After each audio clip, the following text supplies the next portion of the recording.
लोगों को कुछ अंदाजा होगा कि ब्लॉकचेन क्या है, किस तरीके से काम करती है, और इसके अलावा और क्या क्या चीज़ें इसके अंदर हो सकती हैं। हो सकता है आप में से कुछ लोग मुझे जानते हों थ्रू PIAIC, या कुछ लोगों ने मेरे वैसे लेक्चर सुने हों। तो सबसे पहले तो आई वेलकम यू ऑल। ठीक है, पाकिस्तान ब्लॉकचेन इंस्टीट्यूट ने ये एक्चुअली एक छोटा सा इनिशिएटिव लिया कि आप सबको बेसिकली पाकिस्तान के अंदर कोई इस तरह का प्लेटफॉर्म नहीं है जो ये प्रोवाइड कर रहा हो ट्रेनिंग। तो स्पेसिफिकली CBBF को देखते हुए हम इसकी ट्रेनिंग को लेके चलेंगे और 5 दिन में इस पूरी चीज़ को कंप्लीट करेंगे, और आप फुली प्रिपेयर्ड होंगे CBBF का इंटरनेशनल एग्जाम देने के लिए। दूसरी बात यह कि मुझे यानी हम लोगों को फेसबुक के ऊपर कुछ क्यूरीज आ रही थी, क्या इस ट्रेनिंग का सर्टिफिकेट मिलेगा? तो नहीं, इस ट्रेनिंग का सर्टिफिकेट नहीं मिलेगा। उसके लिए आपको एक एग्जाम पास करना पड़ेगा लोकली भी, ताकि आप लोग पढ़ें और आप लोगों को पता लगे ब्लॉकचेन क्या। तो उसके लिए एक छोटा सा क्राइटेरिया हमने बनाया। This is a free training for 5 days। तो इसलिए इसका कोई आप लोगों को सर्टिफिकेट नहीं दिया जाएगा, वो आप लोगों को अर्न करना पड़ेगा थ्रू आपकी उसके, ताकि एक हम लोग एक चीज मेंटेन कर सकें।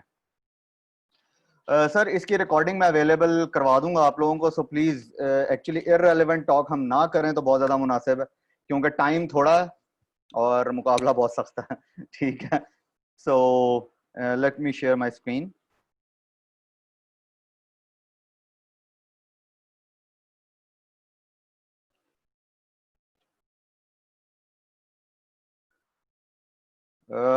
आई होप आप सबको मेरी स्क्रीन नजर आ रही होगी। जस्ट मी ओपन चैट, ताकि जो कुछ है।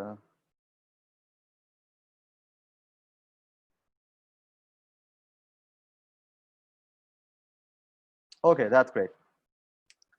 अच्छा, सबसे पहले जी मेरा छोटा सा इंट्रोडक्शन, जो लोग मुझे जानते हैं और जो नहीं जानते हैं उनके लिए। मेरा नाम जी अहमद मंजूर है। I am founder and the CEO of Pakistan blockchain institute as well ANZ technologies, और आजकल पिछले 1 महीने में एक इनोवेशन एकेडमी के नाम से भी एक ट्रेनिंग इंस्टीट्यूट बनाया।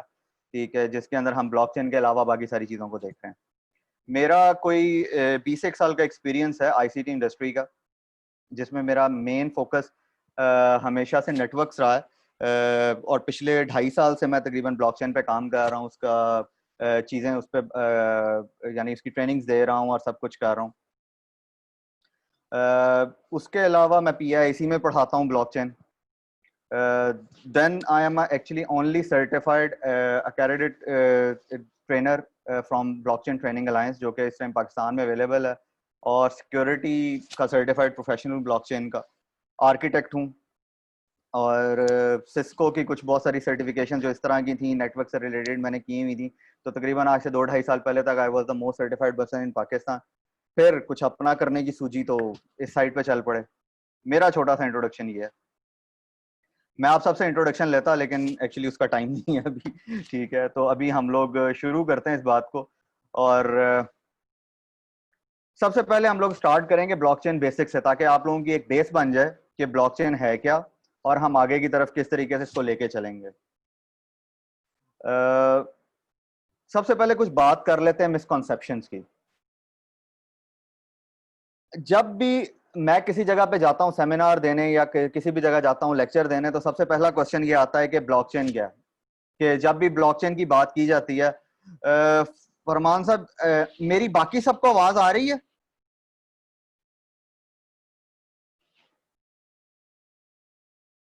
फरमान साहब, ये आपके साइड पे कोई प्रॉब्लम है कि आपको आवाज नहीं आ रही, बाकी सबको आवाज आ रही है? काइंडली आप अपना लॉग आउट करके लॉग इन कीजिए, शायद कुछ प्रॉब्लम सॉल्व हो जाए आपकी। ओके, तो ब्लॉकचेन बेसिकली जितनी भी जगह पे बात होती है, वहां पे चक्कर ये होता है कि आप जब भी किसी को कहें ना कि जी आप लोगों को ब्लॉकचेन का पता है, तो पूरे हॉल में से अगर 600-700 बंदा बैठा है तो 2-4 हाथ खड़े होते हैं। लेकिन आप जब सबसे पूछे ना कि जी बिटकॉइन का आप सबको पता है, तो फौरन सारे हाथ खड़े हो जाते हैं कि जी हमें तो बिटकॉइन का पता है। इसी तरह इसकी एक मिसाल मैं नॉर्मली अपने उसमें देता हूं कि जब मैंने पाकिस्तान ब्लॉकचेन इंस्टीट्यूट शुरू में बनाया, तो मेरे सामने एक चीज सबसे जो इंटरेस्टिंग आई कि मुझे जो पहली कॉल रिसीव हुई थी, उस बंदे ने मेरे से पूछा, क्या आप लोग बिटकॉइन में हमें इन्वेस्टमेंट सिखाते हैं? तो मैंने उनको कहा था नहीं। I know the technology. मुझसे अगर आज भी कोई बिटकॉइन के मतलब क्वेश्चन करता तो मुझे बहुत ज्यादा नहीं पता उसके मतलब, लेकिन ब्लॉकचेन टेक्नोलॉजी में जैसे आप सबको पता है कि वो आई एम डूइंग इट। एक सेकंड, ये किसी ने रेज हैंड किया है।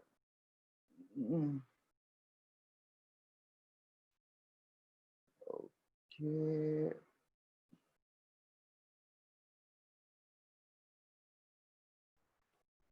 जी खलील भाई।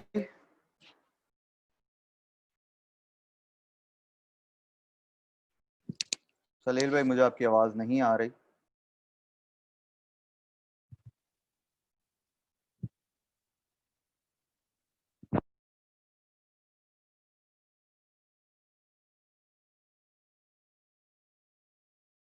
Okay, let's back to the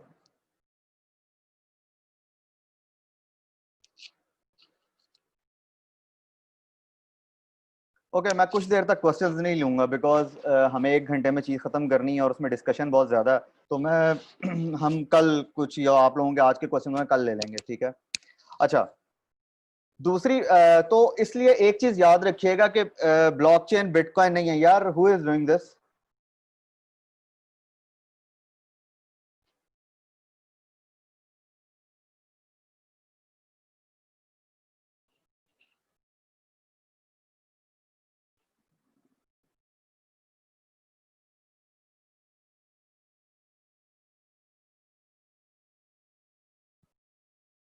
okay, तो जो ब्लॉकचेन है वो बिटकॉइन नहीं है, ठीक है? और बिटकॉइन ब्लॉकचेन नहीं है। बिटकॉइन जस्ट सिर्फ एक एप्लीकेशन है जो कि ब्लॉकचेन पे रन होती है, ठीक है? फिर इसी तरह से ये सोचा जाता है कि क्या ये सिर्फ फाइनेंशियल सेक्टर के लिए बनाई गई है, तो ऐसा भी नहीं है। ये सिर्फ फाइनेंशियल सेक्टर में जहां पे आपकी एसेट मैनेजमेंट होगी या जहां पे भी आपका ये चीज बेसिकली जहां पे ओनरशिप चेंज हो रही होगी वहां पे आप इसको यूज करेंगे।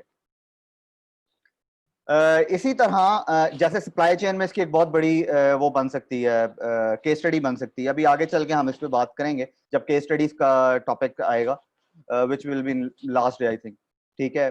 फिर उसी तरह ये सोचा जाता है कि जो आपकी पब्लिक इंफॉर्मेशन है, यानी कि जो आपकी प्राइवेट इंफॉर्मेशन है, जब वो आप ब्लॉकचेन पे रखेंगे तो वो पब्लिकली सबके लिए अवेलेबल होगी। तो ऐसा भी नहीं होगा। बिल्कुल यानी वो प्राइवेट, इसमें भी दो तरह की केस स्टडीज बनती है, एक पब्लिक होती है और एक प्राइवेट होती है। अगर किसी ऑर्गेनाइजेशन ने कोई ब्लॉकचेन बनानी है तो वो प्राइवेट बनाएगा, और अगर किसी ने कोई लाइक जैसे क्रिप्टो करेंसी बनानी है या वोटिंग सिस्टम बनाना है तो वो उसको पब्लिक बनाएगा। स्मार्ट कॉन्ट्रैक्ट को अगर हम सोचें कि स्मार्ट, क्योंकि कॉन्ट्रैक्ट का नाम सुनते ही हमारे दिमाग में कुछ लीगल वैल्यूज आती हैं कि शायद इसकी कोई लीगल वैल्यू है, तो अभी तक इसकी कोई लीगल वैल्यू नहीं है। हाँ, आगे आने वाले दौर में यस, शायद इसकी कोई लीगल वैल्यू बन जाए जब तमाम का तमाम डेटा जो है ब्लॉकचेन पे मूव हो जाए। जैसे अगर कुछ लोगों ने मेरे लेक्चर सुने तो मैं दुबई ब्लॉकचेन सिटी की बहुत ज्यादा बात करता हूँ। तो अगर जैसे दुबई में एक वो तमाम के तमाम अगर डॉक्यूमेंट्स उसके ऊपर आ जाते हैं ब्लॉकचेन पे, तो शायद वहां पे एक लीगल वैल्यू उसकी बन जाए। उसके बगैर वो हो सकता है वीजा ही ना दें किसी को। तो यस, स्मार्ट कॉन्ट्रैक्ट की तब अभी सिर्फ ये लाइन ऑफ कोड्स और लाइन ऑफ रूल्स है जिसको आप लोगों ने फॉलो करना होता है या जिसको सिस्टम फॉलो कर रहा होता है। Blockchain will only be public नहीं, इसमें जैसे मैंने भी पहले कहा दोनों तरह के केस स्टडीज बनते हैं पब्लिक भी होते हैं और प्राइवेट भी होते हैं। तो इसलिए ये चीजें याद रखिएगा हमेशा। इसके बाद एक चीज आती है, एक सेकंड, ये क्या हुआ? ओके, अगर मैं मिसाल दूं आप सबको कि जब कोई इंटरनेट आया था 1990s में, होपफुली आप में से सब बहुत सारे लोग यंग होंगे जो मेरे एजमेट्स हैं, उन्होंने शायद वो चीज देखी हो कि जब इंटरनेट नया नया आया था ईमेल समझा जाता था कि एक बहुत बड़ा काम था, जिसको अब एक छोटी सी चीज समझा जाता है। आप वही सेम काम व्हाट्सएप पे भी कर रहे हैं, आप वही सेम काम हर चीज पे कर रहे हैं। तो जब internet for the first time आया था तो इंटरनेट को लेके ईमेल जब कोई इंसान करता था, क्योंकि उससे पहले एक चीज फॉलो होती थी कि वो 15 दिन का ना एक खत लिखने का और खत की वापसी का एक पूरा प्रोसेस होता था। उसमें ऐसा नहीं था कि जी आप यानी कि फौरन, जिस तरीके से अभी फौरन ईमेल चली जाती है, जिस तरीके से आप व्हाट्सएप पे बात कर लेते हैं, अभी वो चीज नहीं थी उस तरीके से। होता क्या था कि आपको एक खत लिखना है, अच्छा उसने 1 हफ्ता लेता था वो पहुंचने में, उसके बाद वहां से बंदा लिखता है 1 हफ्ता, तो वो तकरीबन 15 दिन का प्रोसेस था। इसीलिए मैं नाम नहीं करता, इसलिए तब मोहब्बतें सच्ची हुआ करती थी, ठीक है ना। तो अब वो चीजें फौरन हो जाती हैं। फिर आया स्ट्रीमिंग मीडिया का दौर, विच इज अराउंड 2007-2008, जब यूट्यूब आ गया, आईपीटीवी का कॉन्सेप्ट आ गया, तो वो स्ट्रीमिंग मीडिया था। आजकल जो दौर चल रहा है वो सोशल मीडिया का, when everybody is connected to everybody. यानी हम कोरोना में इस टाइम बैठे हुए हैं, वर्क फ्रॉम होम चल रहा है, लेकिन फिर भी हर इंसान हर दूसरे बंदे से कनेक्टेड है। आपको अपडेट्स मिल रही हैं, कौन कैसा है कैसा है। आपकी इवन मीटिंग्स जूम पे हो रही हैं, आपकी मीटिंग्स व्हाट्सएप पे हो जाती हैं, आप एक दूसरे दोस्तों को यानी कि शक्ल देख लेते हैं, फैमिलीज आपस में बात कर रही हैं। अगर यही 90s होता तो ये चीज पॉसिबल नहीं थी, तब आप बिल्कुल क्वारंटीन में थे, ठीक है। इसी तरह अगर यानी जो लोग ये समझते हैं कि ब्लॉकचेन बिटकॉइन और बिटकॉइन ब्लॉकचेन है, उसकी वजह सिर्फ इतनी से बिटकॉइन को पॉपुलर होने के लिए, क्योंकि वो बिटकॉइन एक पहली एप्लीकेशन थी ब्लॉकचेन की। अब हुआ क्या, जैसे ही ब्लॉकचेन आया, यानी कि ब्लॉकचेन की जो पहली एप्लीकेशन थी वो बिटकॉइन थी, इसलिए बिटकॉइन बहुत पॉपुलर हो गया। एक सेकंड, किसी ने, ओके। तो होता यह है कि अब इसी तरह जब इसकी जो सबसे बड़ी एक इंप्लीमेंटेशन होगी वो होगी आइडेंटिटी मैनेजमेंट की। कैसे, जैसे इस टाइम आपका पाकिस्तान में सारा डेटा जो अवेलेबल है वो नादरा के ऊपर हर बंदे का अवेलेबल है। कितनी आबादी है पाकिस्तान की, कोई 22 करोड़ तो है। तो 22 करोड़ का डेटा जब ब्लॉकचेन पे रखा जाएगा, इसी तरह आप सोचेंगे पूरी दुनिया का डेटा जब ब्लॉकचेन पे होगा, तो वो दुनिया की सबसे बड़ी जो इंप्लीमेंटेशन होगी वो आइडेंटिटी मैनेजमेंट के अंदर होगी। उसके बाद दूसरे नंबर पे सप्लाई चेन में, जैसे इसकी मैं आपको एक मिसाल देता हूं, अभी कोविड-19 चल रहा है। कोविड-19 के अंदर क्या होगा कि जैसे ही लोग क्या कहते हैं, लोगों को वैक्सीन लगनी शुरू हो, सपोज करें, और उसका लोग, जैसे अभी पोलियो की लग रही थी, अब पोलियो का तो कोई डेटा अवेलेबल नहीं है। आप जाए किसी भी हॉस्पिटल में, फेक सर्टिफिकेट बनवा के आप ले आए, आप ट्रेवल कर सकते हैं, आपको वीजा मिल जाएगा, जहां पे पोलियो की शर्त है। लेकिन जैसे ही अगर हम वो सारा डेटा ब्लॉकचेन पे रख दें, तो एक पूरी एप्लीकेशन बन सकती है और वो इम्यूटेबल होगी, उसको आप चेंज नहीं कर सकते। आपको सिर्फ वो एक हैश की, या जो भी, आपको अभी मैं फिलहाल हैश की का वर्ड नहीं बोलता, जिन लोगों को पता है वो वेरी गुड, लेकिन जिनको नहीं पता उनके लिए एक सिंपल, आपको एक डिजिटल सिग्नेचर दे दिया जाएगा, which will be your thumb और समथिंग, और आप उसको शो कर सकते हैं किसी भी जगह पे। I hope you guys understand. अब आते हैं बात पे कि एरा किस तरह से चेंज हुआ। देखिए 1960s आपने देखा होगा कि 5 MB का जो एक बॉक्स है, उसको जी तस्वीर में आया था कि IBM का ये बॉक्स है जिसको वेयर हाउस से किसी जगह पे मूव किया जा रहा है, दैट इज ओनली 5 KB और समथिंग, लेकिन वो बहुत बड़ा था, उसको 6 लोग घसीट रहे थे। इसी तरह जो पहला PC था वो कितना बड़ा था। अगर आप उसी की मिसाल लें, आज से कुछ देर पहले अगर किसी गांव में जाके आप वहां पे जो एक्सचेंजेस लगी हुई है ना, उनका उनका मुशाहिदा करें टेलीफोन की, तो वहां पे लाइव वो होती थी, यानी आपको जो पुट इन करना पड़ता था ना, कि आपने कॉल किया, उसको पुट करने के लिए, या वो कहाँ किस शहर में जानी है, किस मोहल्ले में जानी है, तो उसको पैच इन किया जाता था, ठीक है। इसी तरह 1960 में IBM का फ्रेम आया पूरे का पूरा, ठीक है। 1980s में एप्पल ने अपना एक पहला PC निकाला।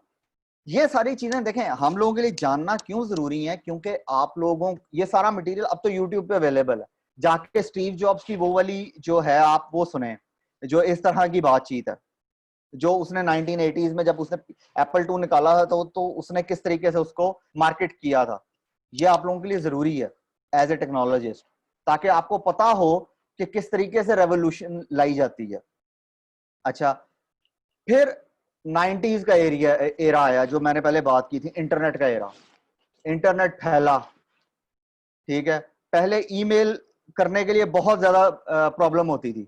अब 2 मिनट में आप मोबाइल पे बैठे हुए हैं, जस्ट आपके जैसे मेरे सारे अकाउंट्स मेरे मोबाइल पे हैं, ठीक है जी। जीमेल भी है, ऑफिशियल भी है, सारा कुछ जो भी कुछ आता है आप उसको फौरन रिप्लाई कर सकते हैं। 4G आपके मोबाइल पे चल रहा है। ये आज से अगर मैं 20 साल पीछे जाऊं, 2000 से पहले पहले ये चीज मैं सोच भी नहीं सकता था। यानी अगर हमें कोई बंदा ये बात बताता था ना कि ये चीज पॉसिबल होगी, तो कहते थे अभी लाइक एक मूवी है, अगर आप में से, क्योंकि आप सब यंगस्टर्स होंगे आई होप, अगर आपने मूवी नहीं देखी बैक टू द फ्यूचर का सेकंड पार्ट जरूर देखिएगा। उसमें for the first time concept दिया गया था वीडियो कॉलिंग का। 1980s की मूवी है, ठीक है। उसमें for the first time concept दिया गया था होलोग्राम का, जो आप अब सब चीजें होती हुई देख रहे हैं। मैं बैक टू द फ्यूचर की बात कर रहा हूं, that is the movie name. इसके 3 पार्ट्स हैं, तो जरूर देखिएगा। इसमें आपको अंदाजा होगा, यानी वो हमारे लिए एक बड़ी फैसिनेशन थी उस दौर में, लेकिन आजकल के बच्चों को वो मूवी दिखाई जाए तो उनके लिए ये क्या बोरिंग मूवी है समथिंग। लेकिन उसको इस लिहाज से देखिएगा कि तब ये बातें की गई थी जो अब आपको होती हुई चीजें नजर आ रही हैं। आज से बहुत साल पहले 2001 में गालबन एक मूवी आई पेचक के नाम से। उसके अंदर उन्होंने रिवर्स इंजीनियरिंग का एक पूरा होलोग्राम का एक जो है ना पूरा कॉन्सेप्ट दिया था। तो वो भी देखिएगा। आजकल यानी अब बात हो रही है कि जी ये जो मीटिंग्स हो आपकी, जो आपकी चीजें हो, ये होलोग्राम के ऊपर हो सकती हैं। आपको लाइव जाने की जरूरत नहीं है। जैसे अब आज से 2 महीने पहले तक किसने सोचा था कि जूम इस जगह पे पहुंच जाएगा और हम वर्क फ्रॉम होम का कॉन्सेप्ट लेके आएंगे। यानी वर्क फ्रॉम का होम का कॉन्सेप्ट मेरे जैसे लोगों को पता था, जिन्होंने जो डिफरेंट कंपनीज को सर्विसेज दे रहे थे, या हम लोग जब बात करते हैं ना तो लोग कहते हैं नहीं नहीं आना जरूरी है ऑफिस। हालांकि अब लोगों को समझ आएगा कि होम एजुकेशन और ये सब चीजें कितनी आसान है, ये आपके कितनी ऑपरेशनल कॉस्ट बचा लेती हैं। अब बहुत, कल मैं एक न्यूज पढ़ रहा था कि बहुत सारे बड़े ऑफिसेज ने ये चीज इंप्लीमेंट करनी शुरू कर दी है, ठीक है। इसी तरह फिर उसके बाद बड़ी कंपनीज आई, फेसबुक, गूगल, amazon। amazon ने आके ई कॉमर्स को सामने लेके उसने एरा ही चेंज कर दिया चीजों का, सेल्स परचेज का, ठीक है। गूगल ने सर्चिंग, डेटा सेंटर, उसने ये सारा एरा चेंज कर दिया। फेसबुक ने आपकी कनेक्टिविटी बना दी एक दूसरे से। यानी आज से चंद साल पहले तक ये चीज सोची भी नहीं जा सकती थी, ठीक है। ब्लॉकचेन एरा आ रहा है अब।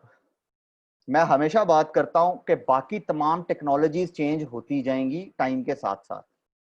अभी आईओटी का दौर आएगा, उसके बाद आईओई का दौर आएगा। अगर किसी ने नाम नहीं सुना हुआ, IoT is internet of things, IOE is internet of everything. इसकी मिसाल मैं आगे चल के दूंगा आप लोगों को, ठीक है। और फिर एआई, M2M, ये सब चीजें चेंज होती जाएंगी।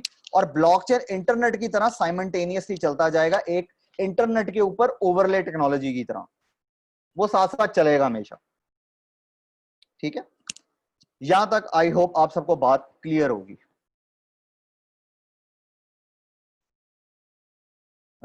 एक सेकंड, मैं एक चीज चेक करूं अभी तक।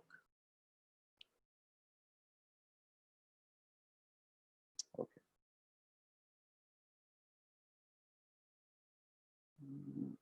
Okay, that's great. ओके, अच्छा, अब आते हैं जो मेजर टेक्नोलॉजी आपको जिसकी मैं बात कर रहा था, जिसके ऊपर ओवरले टेक्नोलॉजी कहा गया है, यानी कि ब्लॉकचेन एज ए ओवरले चलेगी, ठीक है। That is internet. इंटरनेट वहीं पे रहेगा। लोग नॉर्मली इसको न्यू इंटरनेट का जब नाम दिया तो लोग समझते हैं कि शायद इंटरनेट खत्म हो जाएगा। नहीं, ये इंटरनेट इज देयर, लेकिन उसके ऊपर ये एज ए ओवरले टेक्नोलॉजी चल रही होगी। जैसे अगर हम बात करें कि नेटवर्किंग के अंदर अभी क्या आपको एसडीएन का नाम सुनने को मिल रहा होगा। जैसे सॉफ्टवेयर डिफाइंड नेटवर्किंग, उसमें क्या है, आपके राउटर और चीजें सर्वर्स के ऊपर बन जाती हैं। आप अपनी तमाम पॉलिसी सर्वर्स के ऊपर बना लेते हैं। इसी तरह वाइट स्विचिंग एक है, एक कॉन्सेप्ट है। फिर उसके बाद, सॉरी, मिशाल, मैं इसकी तरफ अभी बाद में आता हूं, ठीक है। ये इसके बाद हम लोग इस पे डिस्कस करते हैं। जो आप लोगों के क्वेश्चन है मैं अभी साथ लेके चलूंगा तो प्रॉब्लम होगी। पहले हम स्लाइड्स को कवर करते हैं, फिर हम आखिर में 5-10 मिनट 15 मिनट रखेंगे क्यूरीज के लिए, तो तब बात कीजिएगा प्लीज, ठीक है। ओके, अपने क्वेश्चंस को आप लोग संभाल के रखें, मैं जरूर इनके आंसर करूंगा इंशाल्लाह। ओके, अब आते हैं जो कि अंडरले टेक्नोलॉजी विच इज इंटरनेट के। इंटरनेट कैसे रेवोल्यूशनाइज हुआ पूरे का पूरा। अच्छा, अब हुआ क्या, जब 1980s 90s स्टार्ट हो रहे थे, वेब आ गया। अच्छा, अब वेब में क्या था, सिर्फ छोटी सी इंफॉर्मेशन के लिए आपको वेबसाइट जो है ना, मेरा ख्याल है तब उस एक्सप्लोरर का नाम कुछ और था, I can't remember right now. तो वो जो है ना, उसमें क्या होता था, बड़ी जो है ना, बड़े आराम आराम से चीजें लोड होती थी, क्योंकि पूरी वेबसाइट बार बार लोड होती थी। ठीक है, उसके बाद आई पार्टिसिपेशन और इंटरेक्शन की एक लेयर, जो कि 2006 से 2016 तक, जिसको हम वेब 2.0 कहते हैं। एग्जैक्टली नेटस्केप था, बिल्कुल ठीक है। हाँ, शाम साहब ने लिखा नेटस्केप था, बिल्कुल नेटस्केप था, ठीक है। 2006 से लेकर 2016 तक आप वेबसाइट से इंटरेक्ट करना शुरू हो गए। जैसे आजकल अगर आप बात करें, चैटबॉट्स की बात होती है, आप जाते हैं चैट पे लिखते हैं और आपको फौरन आंसर मिल जाता है। अब चैटबॉट एआई का काम है, यानी उसके अंदर आपने प्री डिफाइंड कुछ आंसर दिए हैं। जैसे आज से कुछ साल पहले अगर हम आईफोन पे सिरी की बात करते थे, तो सिरी के अंदर कुछ प्री डिफाइंड चीजें थी कि आपको प्री डिफाइंड आंसर मिल जाते थे। लेकिन अब सिरी कनेक्ट होता है इंटरनेट के साथ, बिकॉज आप इसके ऊपर 4G 4G चला रहे हैं। अब क्या करता है आईफोन, आपका सिरी उठाता है उस पूरे जुमले को और लेके जाता है इंटरनेट के ऊपर। तो बेसिकली इंटरेक्टिव चीजें चल रही हैं। अच्छा, अब वेब 3.0 के अंदर क्या होगा, इसको आप यानी एक बुक है कॉल्ड लाइफ 3.0, ठीक है। मैं नेक्स्ट टाइम उसका जो है ना आप लोगों को वो दे दूंगा, यानी कवर शेयर कर लूंगा उससे। वो जो है ना, वो जरूर पढ़ें आप लोग। उसके अंदर आप देखें कि उस बंदे ने किस तरीके से बताया हुआ है कि लाइफ 3.0 क्या है, ठीक है। अब जब आपने एक दूसरे से डेटा शेयर करना शुरू कर दिया, अभी आजकल यही हो रहा है ना, व्हाट्सएप पे आप क्या कर रहे होते हैं, एक दूसरे को डेटा शेयर कर रहे हैं। अभी जैसे अगर सपोज करें हम डिजिटल करेंसी की दुनिया में चले जाएं, तो व्हाट्सएप के ऊपर आप करेंसी एक्सचेंज कर सकते हैं एक दूसरे से, ठीक है। तो मोर इंटरेक्टिव चीजें हो गई। तो दिस बिकम सेल्फ अंडरस्टैंडिंग, ठीक है, कि किस तरफ जा रही हैं अब चीजें सारी की सारी। अच्छा, अब से कुछ देर पहले तक internet is only for information, लेकिन जब वेब 3.0 आया, यानी इसको लाने का एक मकसद था छोटा सा, वो था क्योंकि अभी तक कोई ऐसी टेक्नोलॉजी नहीं थी जो कि पैसे को, या अभी फिलहाल यानी कि क्योंकि हम बिटकॉइन के हवाले से इसकी बात करते हैं, तो बिटकॉइन को जब लाया गया तो उसके पीछे सोच क्या थी, सोच ये थी कि होगा क्या कि अभी तक कोई ऐसी टेक्नोलॉजी अवेलेबल नहीं है जिसके थ्रू आप पैसे भेज सकें किसी को, और वो पैसे उनको पहुंच भी जाएं, ठीक है, और उसमें डुप्लीकेशन भी ना हो।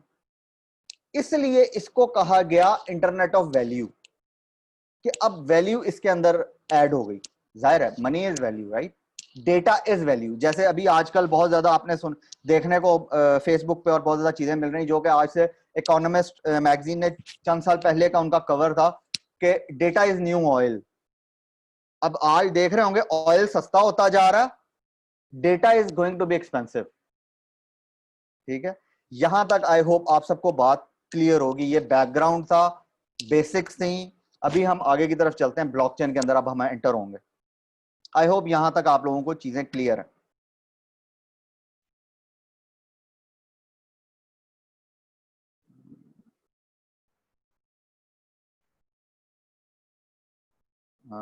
मैम अलीना ने ये क्या भेजा है, यस एग्जैक्टली, मैम अलीना ने ये भेजा लाइव 3.0 मैक्स ट्रैकमार्क की बुक का, एग्जैक्टली। तो ये जरूर आप लोग देखिएगा। अच्छा जी,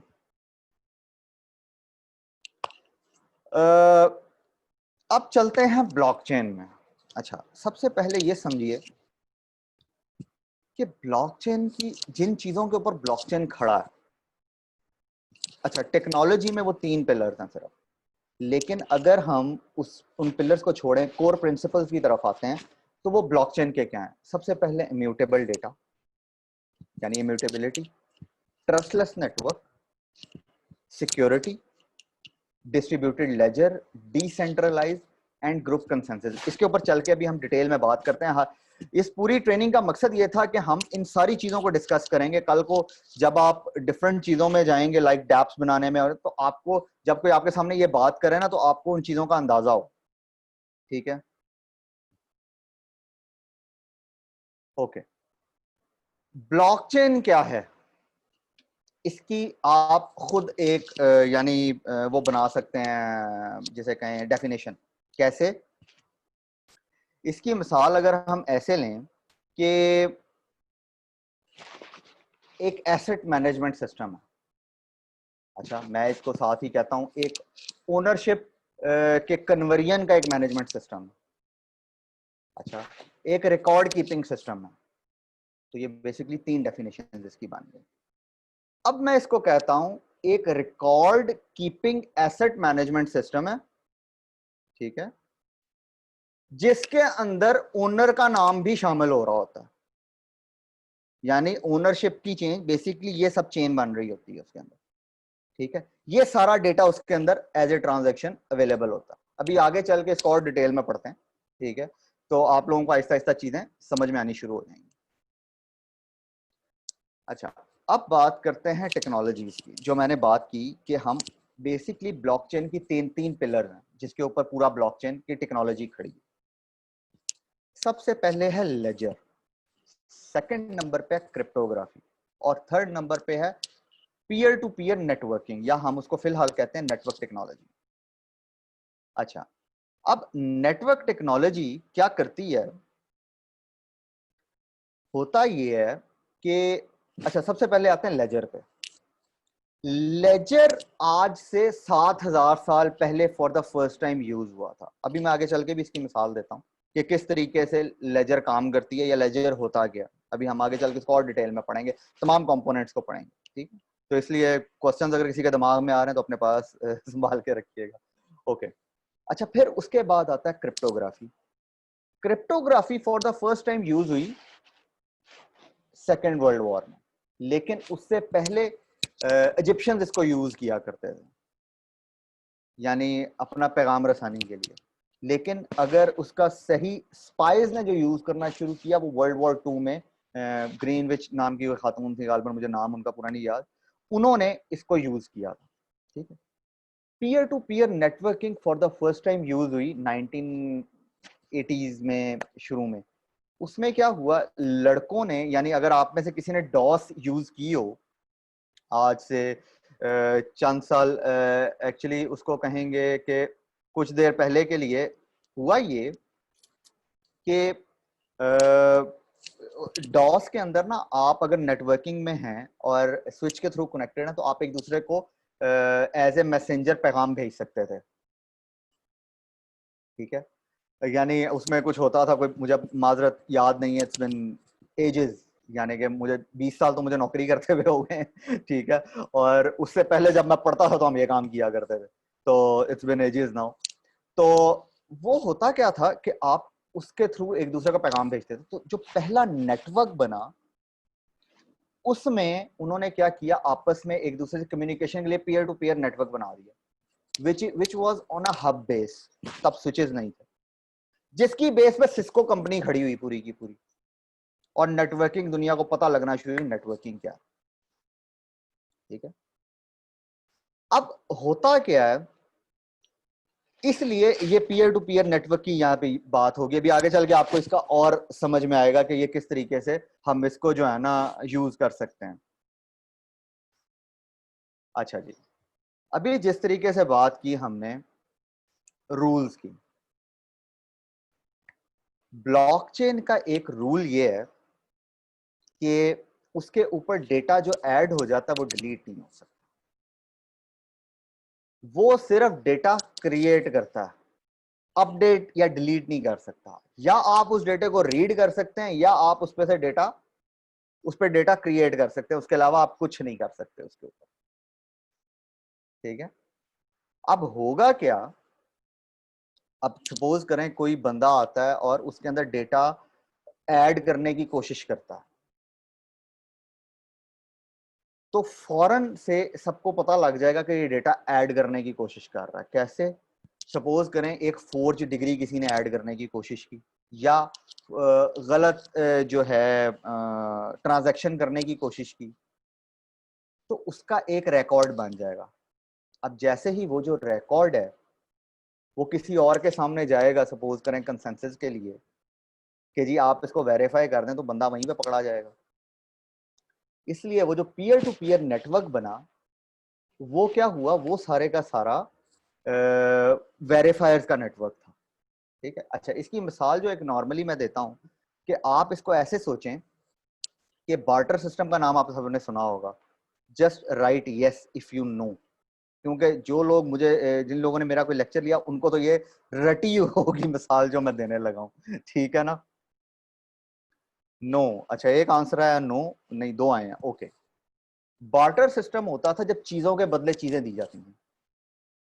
ठीक, आई होप आप सबको याद आ गया होगा कि बार्टर सिस्टम का क्या है। जब बार्टर सिस्टम का मतलब ये था जब चीजों के बदले चीजें दी जाती थी। ठीक है, अच्छा अब हम उस मिसाल में जाते हैं। होता क्या है कि एक ए है और एक बी है, उन दोनों ने आपस में कोई ट्रांजैक्शन करनी है। ठीक है, ए के पास कुछ गोल्ड पड़ा हुआ है और बी के पास कुछ गंदम है। अब गोल्ड या वीट का बेसिकली एक जखीरा है जिसको वो मूव करके कहीं नहीं लेके जा सकता। ठीक है, अब होगा क्या, ये लोग सिर्फ बताएंगे, ठीक है, कि जी हमने एक्सचेंज कर लिया। अब जब इन्होंने आके अनाउंस किया, अब सपोज कर लेते हैं जहां जिस मोहल्ले में या जिस गांव में या जिस कस्बे में वो लोग रहते हैं, वहां पे टोटल 100 लोग हैं। अब 100 लोगों में से ये दो लोग आपस में ट्रांजैक्शन करना चाहते हैं। ठीक है, ये दो लोग बेसिकली जो ट्रांजैक्शन ओनरशिप चेंज करना चाहते हैं। ठीक है, बाकी 98 लोग उसको वेरीफाई करेंगे। ये किसी दूसरे की गंदम को या वीट को अपना तो नहीं कह सकता, या ये दूसरे किसी की गोल्ड को अपना तो नहीं कह सकता। बात समझ आ रही है। अब वो जो 98 लोग हैं वो सबसे पहले तो ये वेरीफाई करेंगे ये दोनों चीजें इनकी हैं। ठीक है, अब होगा क्या, जैसे ही उन्होंने कहा कि जी ये गोल्ड मैं अब इसको दे रहा हूं और ये जो वीट है ये अब इसका है, तो वो जो 98 लोग थे उनका लेजर जो उन्होंने अपने दिमाग में बनाया हुआ था कि अब उन्होंने ओनरशिप चेंज कर दी बेसिकली। अब वीट ए का है और जो वो है गोल्ड बी का है। इस नाम से उन्होंने चीजें सेव कर ली अपने अंदर। तो ये बेसिक, अब वो इम्यूटेबल डेटा है। ठीक है, अब वो सबके दिमागों में आ चुका है। अब सपोज करें 4 5 6 लोग, यानी एक ही नीयत खराब हो जाती है कि नहीं मैंने उसमें से गंदम अब यूज कर लिया, तो मैं अब जाके कहता हूँ नहीं जी ये तो ट्रांजैक्शन हुई नहीं थी। ठीक है, वो क्या करेगा, वो जाके 4 5 लोगों को अपनी तरफ मिला लेता है और वो गवाही देने आ जाते हैं। अब 4 5 लोग अगर आ गए, सपोज कर लेते 4 लोग, तो बाकी जो 94 है वो वहां पे कंसेंसस देंगे नहीं जी ये ट्रांजैक्शन हुई थी। ऐसा नहीं है कि अब ये कह रहा है कि ट्रांजैक्शन नहीं हुई तो नहीं हुई जी। आई होप आप लोगों को मिसाल समझ में आ गई होगी। ये मिसाल इसलिए दी है मैंने क्योंकि ये मिसाल जब भी कोई मैं कॉन्सेप्ट आपको आगे समझाने लगूंगा अगले 5 दिन आप लोगों के लिए बहुत जरूरी है। ये मिसाल इसलिए याद रखिएगा। तो आई होप ये मिसाल आप लोगों को समझ आ गई होगी विद विद इन गुड।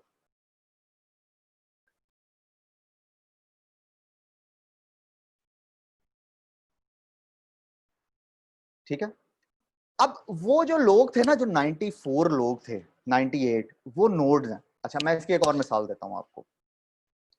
आज से 1500 साल पहले हुफाज़े कराम बनाए गए, कुरान करीम जब उतरा तो हुफाज़े कराम बनाए गए।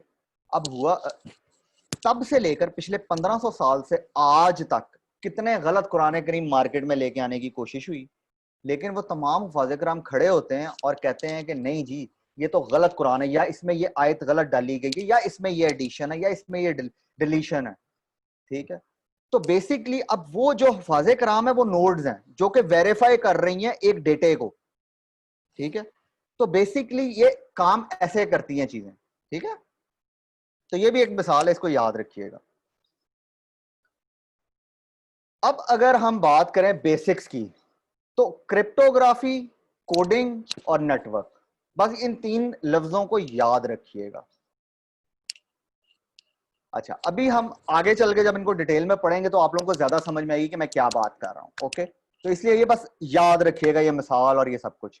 अच्छा, इसके बाद आता है blockchain is a record keeping system. जैसे मैंने शुरू में बात की थी, पैसों का रिकॉर्ड रखने का सिस्टम हो सकता है, किसी भी चीज का रिकॉर्ड सिस्टम। अभी हम इसको कहते हैं money keeping record, money record keeping system है ये। किसने कितनी ट्रांजैक्शंस की, किसने कितने पैसे भेजे, ठीक है, अभी दिमाग में ये काम तो बैंक्स भी करते हैं, लेकिन बैंक्स में वो डेटा चेंज हो सकता है। अभी जाके जब हम सेंट्रलाइज और डिसेंट्रलाइजेशन पढ़ेंगे तो आप लोगों को ये चीज ज्यादा समझ में आएगी। ठीक है, अच्छा, अब होता क्या है उसमें, जब ये चीजें चेंज हो सकती हैं तो जब तो कोई भी उसको वो कर सकता है, जैसे जिसमें जिसकी बेस में मनी लॉन्ड्रिंग होती है, या जी आप कुछ भी भेज सकते हैं। जैसे इसकी एक मिसाल देता हूं कि आप कुछ देर के लिए सपोज करें कि पाकिस्तान में डिजिटल करेंसी को आम कर दिया गया है, एक ई रुपी नाम की डिजिटल करेंसी लॉन्च कर दी गई है। अब होगा क्या, आपके पास सिर्फ एक वॉलेट है जिसके अंदर आपके तमाम पैसे रखे हुए हैं, आपके पास कोई हार्ड कैश नहीं है, जस्ट इमेजिन दैट। अब जैसे ही कोई बंदा आपने किसी को पैसे भेजने, जैसे मैंने थोड़ी देर पहले बात की कि व्हाट्सएप पे पैसे, तो आपने अपना जो वॉलेट का आईडी जो है वो एक बंदे को भेजा, भाई मेरे पास पैसे खत्म हो गए, पैसे भेज दो, वालिद साहब को आपने भेजा, ठीक है, उन्होंने उसको स्कैन किया और पैसे आपके अकाउंट में आ गए, आपके पास आ गए, अब आप उसको खर्च कर सकते हैं। ठीक है, अब वो डेटा ब्लॉकचेन पे पड़ा हुआ है। ठीक है, अब सपोज करें आपने मुल्क से बाहर जाना है, वहां तक तो चलें, बैंक्स में भी होता है, सब चीजें ठीक चल रही हैं। अच्छा, आपने मुल्क से बाहर जाना, आप वेस्टर्न यूनियन पे गए, आपने, उन्होंने नीचे एक कोड लगाया हुआ है कि जी आप अपनी अमाउंट डालें, यानी कि उनकी एक ऐप है, ऐप अवेलेबल है। Hopefully in the last lecture हम जो है ना एक आइडेंटिटी मैनेजमेंट के जो है उसके ऊपर भी इंशाल्लाह काम करेंगे, वो भी मैं करके आपको दिखाऊंगा कि डेमो करेंगे इंशाल्लाह। ठीक है, अच्छा, अब होगा क्या, उन्होंने क्या किया जी, उन्होंने यानी अपनी एक ऐप बना दी। वैसे आप गए, आपने कहा कि जी मुझे इतने डॉलर चाहिए, नीचे कैलकुलेटर से एक आ गया कि जी इतने पैसे आपके बनते हैं, लाइक आपने $1000 लेना तो that is now these is 1,58,000 रुपए। ठीक है, तो आपने जैसे उसको स्कैन किया, आपके अकाउंट से वो डिडक्ट हो गया, उस बंदे ने आपको hard cash delivery they the, that is dollars के $1000 हैं अब आपके पास। वो $1000 का डेटा ब्लॉकचेन पे रख दिया गया कि आपने इस दिन जो है डॉलर लिए थे। अब जैसे ही आप मुल्क से बाहर जाने लगते हैं, अब आपके पास $1000 होना चाहिए, जैसे ही आप उसे ज्यादा लेके जाने की कोशिश करेंगे तो क्वेश्चन रेज हो जाएगा कि ये बाकी 500 या $1000 आपके पास कहां से आए, आपने उस दिन जाके $1000 लिया था, ये बाकी पैसे आपके पास कहां से आए। बात समझ आ रही है आप लोगों को मेरी? तो इस तरीके से एक रिकॉर्ड कीपिंग सिस्टम है फॉर मनी। ठीक है, आई होप आप लोगों को ये मिसाल भी समझ में आ गई हो। अच्छा, इसके बाद अभी मैंने जैसे थोड़ी देर पहले बात की थी कि जी इसको रिकॉर्ड कीपिंग सिस्टम कह सकते हैं फॉर एनी एसेट। जैसे अभी हमने बार्टर सिस्टम में जो मिसाल ली, उन्होंने एसेट को एक्सचेंज कर रहे थे वो लोग। ठीक है, अच्छा, अब जैसे ही एसेट को एक्सचेंज किया तो आपका मेडिकल रिकॉर्ड आपका एसेट है। ठीक है, अभी वहां पे एसेट था, गोल्ड एसेट था, वीट एसेट था। ठीक है, आपके एजुकेशनल सर्टिफिकेट एसेट्स हैं, आपकी जो रियल स्टेट है वो एसेट है। इसी तरह और भी कोई चीज, आप कोई कॉन्सर्ट की टिकट परचेज करते हैं, that is also an asset. ठीक है, तो तमाम आपका घर, आपका आपकी गाड़ी, ये तमाम डेटा जब उधर आएगा तो दैट्स एन एसेट। तो एसेट्स का रिकॉर्ड कीपिंग सिस्टम भी बन सकता है। ठीक है, तो अब डेफिनेशन वापस जाए, रिकॉर्ड कीपिंग सिस्टम और जो बात की थी हमने रिगार्डिंग, सॉरी आई फॉरगॉट। ठीक है, यानी एक ऐसा रिकॉर्ड कीपिंग सिस्टम जिसके अंदर ओनरशिप का डेटा आ सके, ओनरशिप चेंज होने की इंफॉर्मेशन भी हो। ठीक है, अच्छा, अब एसेट्स बहुत तरह के हो सकते हैं। ठीक है, टेंजेबल भी हो सकते हैं, इंटेंजेबल भी हो सकते हैं। अच्छा, अब टेंजेबल एसेट्स जो कि सामने आपको फिजिकली नजर आ रहे हैं, सारा कुछ है, ये आई होप आप लोगों को पता होगा ऑलरेडी, इसमें जाने की ज्यादा जरूरत नहीं है आई थिंक इस स्लाइड में कि टेंजिबल और इंटेंजिबल क्या होता है। ठीक है, आपके जस्ट लाइक मैं कोशिश करूंगा कि आखिरी दिन हम वादा नहीं करता क्योंकि ये टाइम बड़ा थोड़ा सा वो है, तो कोशिश करूंगा हम किसी मेहमान को भी बुलाएं जो कि आके आपको दुनिया में क्या चेंजेस वो हो रही हैं, तो उस पर भी आप लोग उनसे भी बात यानी कि आपको मैं करवा सकूं। ठीक है, नहीं तो रियल लाइफ डेमो तो हम इंशाल्लाह देखेंगे, दैट्स फॉर श्योर। अच्छा, अब ब्लॉकचेन और क्या हो सकता है? ब्लॉकचेन एक इवेंट ट्रैकिंग सिस्टम भी हो सकता। ठीक है, इवेंट ट्रैकिंग सिस्टम कैसे कि जी आपने एक इवेंट जनरेट किया, जैसे मैंने आज का इवेंट जनरेट किया। ठीक है, तो इस इवेंट को ट्रैक आप कैसे कर सकते हैं? कल को जैसे ही किसी भी जगह पे इवेंट ट्रैकिंग होगी, यानी कि कोई मुझसे पूछेगा भाई आपने तो ये करवाया था, आपने इससे कितने पैसे बनाए, मैं कहूंगा भाई मैंने कोई पैसे नहीं बनाए इस चीज से। ठीक है ना, तो इस तरह की चीजें, जैसे मैंने कहा कॉन्सर्ट की टिकट, जैसे हमारे यहाँ पीएसएल होता है, आप सपोज कर लें एक बंदा जाके पीएसएल के नकली जो है ना वो बेचना शुरू कर दे टिकट्स बना के, पॉसिबिलिटी इज देयर। लेकिन अगर हम उसके ऊपर एक क्यूआर कोड लगा दें जिससे उसकी वैलिडिटी पता लगनी शुरू हो जाए कि, और उसको ब्लॉकचेन पे रख दें, तो कितना आसान काम हो जाएगा। ठीक, तो ये बेसिकली आपका पूरे का पूरा एक इवेंट मैनेजमेंट सिस्टम भी ब्लॉकचेन के ऊपर आ सकता है। ओके, अच्छा, जब मैंने पहले बात की थी कि ब्लॉकचेन इम्यूटेबल, ठीक है, तो इसी तरीके से इसको बात को याद रखिएगा, जब ब्लॉकचेन के ऊपर कोई चीज आप राइट कर देंगे उसको आप डिलीट नहीं कर सकते कभी भी। अच्छा, फिर एक चीज मैं आप लोगों को कंफ्यूज नहीं करना चाह रहा यहाँ पे कि स्मार्ट कॉन्ट्रैक्ट में एक इस तरह की चीज रख दी जाती है which is called destruct self destruction. ठीक है, उससे क्या होता है, जैसे आप इसकी मिसाल ऐसे ले लें कि आप फेसबुक आपके मोबाइल पे है, या जूम अभी आप अपने मोबाइल से सपोज करें देख रहे हैं, जूम की अपडेट आती है तो वो पिछले वर्जन को डिलीट कर देती है, लेकिन जूम आप चला सकते हैं, उसको आप चला के देख रहे हैं। ठीक है, तो ये चीज याद रखिएगा कि जी जो इम्यूटेबल डेटा ना, अब आपने एक गलत कॉन्ट्रैक्ट डाल दिया, अब वो सारी जिंदगी भर के लिए वहां पे पड़ा रहेगा, इवन सेल्फ डिस्ट्रक्ट होने के बाद भी वो रिकॉर्ड वहीं पे अवेलेबल होगा। अगर किसी ने जाके देखना है कि जी पिछला क्या रिकॉर्ड था, तो आप जाके उसको वेरीफाई कर सकते हैं, अभी ये चीज पॉसिबल नहीं। अच्छा, यहाँ पे एक छोटी सी बात करता हूं, जो नॉर्मल फाइल्स होती हैं या नॉर्मल चीजें होती हैं वो होती हैं सेल्फ डिस्ट्रक्ट कहने लगा था, CRUD फंक्शनैलिटी के ऊपर काम कर रही होती हैं। What is CRUD functionality? That is create, read, update and delete. आप इससे अंदाजा कर लें कि आज तक के जितनी भी, यानी आप अपनी वर्ड की वो बनाते हैं कोई फाइल, उसको आप क्रिएट करते हैं, उसको आप रीड कर सकते हैं, अपडेट कर सकते हैं, डिलीट कर सकते हैं। इसी तरह यही हाल डेटे का। इसके अंदर हमने क्या किया, हमने इंटेंशनली आखिरी दो जो चीजें थी ना, अपडेट और डिलीट, उसको खत्म कर दिया, उस फंक्शनैलिटी को क्रिएट और रीड रहने दिया, ताकि आपका जो डेटा है वो ऑडिटेबल हो जाए। किसने ऐड किया, कब ऐड किया, क्यों ऐड किया, यानी अब आप इसकी केस स्टडी सोचना शुरू करें खुद। सर्टिफिकेट्स जो आपके हैं, डिग्री फोर्जरी खत्म हो जाएगी, जैसे मैंने भी थोड़ी देर पहले बात की, मनी लॉन्ड्रिंग खत्म हो जाएगी। अगर किसी ने $1000 निकलवाए थे तो अब डेटा अवेलेबल है, ठीक है, कि ये $1000 इसके पास है, बंदा वीजा लेके जा रहा है तो $1000 ही लेके जा सकता, उससे ज्यादा नहीं लेके जा सकता ये। ठीक है ना, तो कितनी बेहतरी आएगी चीजों में। ठीक है, आई होप यहां तक चीजें सबको क्लियर होंगी। आमिर भाई, आपको कौन सी चीज समझ में नहीं आई? अगर आप वो पॉइंट लिखते हैं तो I will go with it as well.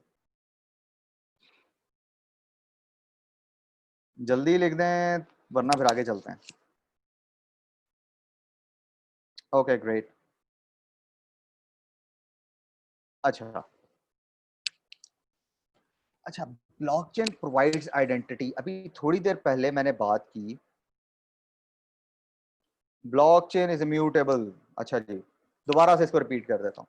देखें ब्लॉकचेन इम्यूटेबल कैसे है। इम्यूटेबल का मतलब होता है जो चीज आपने ऐड कर दी उसको आप डिलीट नहीं कर सकते। यहां पे मैंने मिसाल दी, आजकल जो फाइल्स बनती हैं आपकी वो होती हैं क्रड फंक्शनैलिटी के ऊपर। क्रड means CRUD, create, read, update and delete. यहां तक बात क्लियर है होपफुली। हमने ब्लॉकचेन में क्या किया, इंटेंशनली अपडेट और डिलीट के फंक्शंस को निकाल दिया और क्रिएट और रीड रहने दिया सिर्फ। ठीक है, अच्छा इससे होगा क्या, आपका जो डेटा है वो ऑडिटेबल बन जाएगा। कैसे, जैसे अभी थोड़ी देर पहले मैंने मिसाल दी थी कि आपने अगर पैसे निकलवाए वेस्टर्न यूनियन से जाके, आपने एक एक्सचेंज रेट पे पैसे निकलवाए, अब आप $1000 ही मुल्क से बाहर लेके जा सकते हैं क्योंकि वो डेटा अवेलेबल है आपके ब्लॉकचेन पे। उससे ज्यादा आप लेके जाने की कोशिश करेंगे तो शायद आप पे मनी लॉन्ड्रिंग का केस बन जाए। सिस्टम सीधे होने के लिए ये सब चीजें जरूरी हैं। ठीक है, आई होप अब चीज क्लियर हो गई होगी।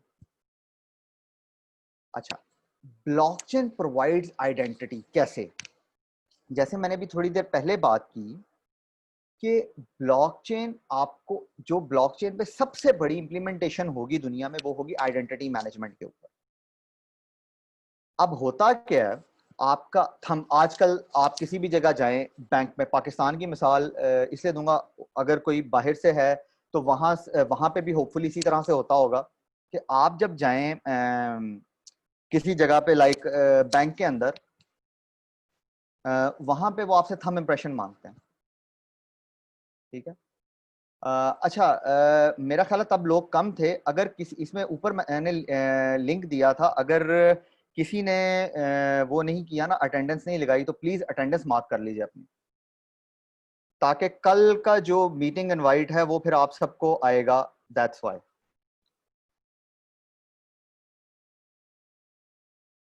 एक सेक,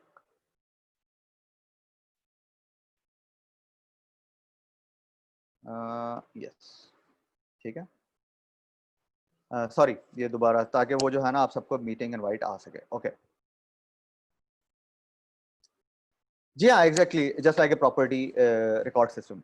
अच्छा, तो आइडेंटिटी से क्या होगा, जैसे मैंने अभी कोविड-19 की एक मिसाल दी आपको, या चलें कोविड-19 थोड़ा आगे हो जाता, वैसे तो वो चल रहा है तो आप लोगों को जल्दी समझ आ जाना चाहिए, लेकिन अभी नादरा की मिसाल लेते हैं।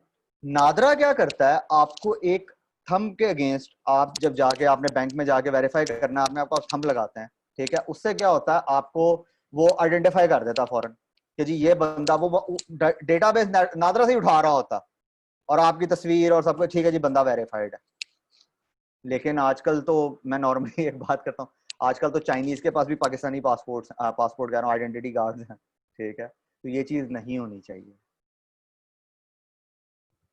अब इसको अगर सोचें कि पाकिस्तानी, उसका जो बर्थ सर्टिफिकेट है वो भी ब्लॉकचेन पे पड़ा हुआ है, उससे उसकी बर्थ जो है वो भी वेरीफाई हो रही है।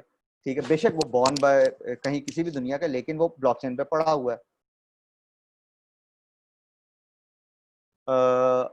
चलें इसको आखिर में देखते हैं यार, फिर वो एक्चुअली रब्त टूट जाता चीजों का।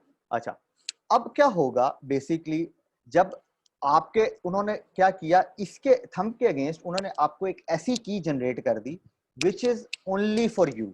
जैसे अगर आप में से कुछ लोगों को मैक एड्रेस का आपने कभी नाम सुना हो, ठीक है, मैक एड्रेस क्या होता है, मैक एड्रेस बेसिकली आपकी एक डिजिटल आइडेंटिटी होती है, डिजिटल आइडेंटिटी आपके सिस्टम की, जो कि दुनिया में यूनिक है। अगर यही चीज इंप्लीमेंट कर दी जाए इंसान के साथ, कि दुनिया में उसकी एक सिंगल आइडेंटिटी हो जो कि दुनिया में किसी भी जगह पे वो जाके अपने आप को वो करवा सकता हो। जैसे इसकी एक मिसाल देता हूं, अब आप आते हैं मिसाल कोविड-19 की तरफ। कोविड-19 की वेरिफिक जो है वैक्सीनेशन किस बंदे की हुई है और किस बंदे की नहीं हुई, कैसे वेरीफाई होगा। अब लोगों ने ट्रेवल करना है, सारी पूरे मुल्कों को एक्चुअली इस टाइम टेंशन पड़ी हुई है कि जी ये कैसे वेरीफाई करेंगे इस चीज को। ठीक है, तो अब उसको कैसे वेरीफाई किया जाएगा कि आपको एक वॉलेट, WHO एक वॉलेट बना देता और पाकिस्तान के अंदर कुछ लोगों को ऑथोराइज कर देता है, कुछ ऑर्गेनाइजेशंस को, कि सिर्फ यही कर सकते हैं और ये आपका डेटा ब्लॉकचेन पे रख सकते हैं। ठीक है, आपने जाना है, आपने उनको वो हैश की या वो वॉलेट उनको शो करना है जिसके ऊपर आपका कोविड-19 की वैक्सीनेशन की हुई है या नहीं हुई है, उसके ऊपर आ रहा है। तो चीज आसान हो गई। अब आप दुनिया में किसी भी जगह चले जाएं, ट्रेवल करें, इसी तरह पाकिस्तान का एक अलग से ऑर्गेनाइजेशन होंगी, यूएस में अलग ऑर्गेनाइजेशन बैठी होंगी, किसी और जगह, लेकिन उन सबको बैक कौन कर रहा है? WHO। ठीक है, तो आइडेंटिटी मैनेजमेंट इस तरीके से भी आ सकती है। ठीक है, अच्छा, इसकी आप एक और मिसाल ले लें, जैसे आजकल आप अपना ईमेल एड्रेस डबल ऑथेंटिकेशन पे यूज कर रहे हैं, होपफुली सबका जीमेल अकाउंट होगा। अगर आप डिवाइस चेंज करते हैं तो आपको फौरन एक ईमेल आती है कि एक डिफरेंट जगह पे आपका जो है ईमेल एड्रेस ऐड या डिलीट हुआ है, वहां पे साइन इन हुआ है, that is called double authentication. तो आप इस मिसाल से भी इसको सोच सकते हैं कि आपने अपने आप को वेरीफाई करना है किसी जगह पे, तो उसमें 2-3 चीजें होंगी कि आपने जी पहले थंब यानी कि पहले आपने अपना आईडी कार्ड दिया, अपना आपने नाम टाइप किया, उसको जी उसने वेरीफाई किया, फिर वो आपको कहता थंब इंप्रेशन लगाओ, आपने थंब लगाया, यू गेट वेरीफाइड। ठीक है, तो कहने का मकसद ये है इस पूरी चीज का कि आई होप ये चीज आप लोगों को अब समझ आ गई कि आइडेंटिटी मैनेजमेंट में कैसे काम हो सकता है। अच्छा जी, अब आते हैं, यार फॉर्म मैंने एक्चुअली सेंड किया आप लोगों को इसके ऊपर ही। ओके, कंसेंसस, अभी हमने थोड़ी देर पहले जिस तरीके से बात की कंसेंसस, अच्छा कंसेंसस हम आगे चल के डिटेल में भी पढ़ते हैं। कंसेंसस क्या है? कंसेंसस होता है राय आमा, अगर उर्दू में बात की जाए। ठीक है, ज्यादा उर्दू में चला गया, इतनी उर्दू बाय द वे मुझे भी नहीं आती। ठीक है, बट वो एकदम दिमाग में आ गया, राय आमा। ठीक है, उसमें क्या होगा, आप जैसे अभी हमने 98 लोगों ने जब उस चीज को वेरीफाई किया, ठीक है, दैट इज कंसेंसस, और उन्होंने अपने पास सेव कर लिया उस चीज को।